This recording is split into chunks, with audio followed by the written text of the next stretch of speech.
રાજકોટના most wanted bootlegger Firoz સંધીને પોલીસે Amirgadh border પરથી ઝડપી પાડ્યો છે.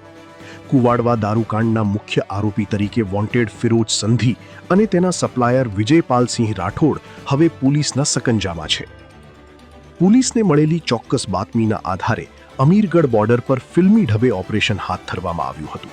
રાજ્ય છોડીને ફરાર થવાની તૈયારીમાં રહેલા બંને આરોપીઓને પોલીસે સફળતાપૂર્વક દબોચી લીધા હતા. ફિરોઝ સંધી સામે છેલ્લા 20 વર્ષમાં 35થી વધુ ગુનાઓ નોંધાયેલા છે. તે 7 વખત પાસા હેઠળ જેલમાં પણ જઈ ચૂક્યો છે. લાંબા સમયથી પોલીસ માટે માથાનો દુખાવો બનેલો આ બુટલેગર આખરે કાયદાના હાથમાં આવી ગયો છે.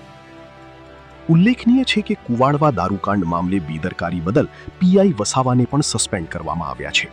હવે પોલીસ દ્વારા બંને આરોપીઓની વધુ પૂછપરછ હાથ ધરવામાં આવી રહી છે. સાંજ સમાચાર ફેસબુક પેજને લાઇક કરો, વિડીયો શેર કરો અને વધુ વિગતવાર સમાચાર માટે sanssamachar.net વિઝિટ કરો.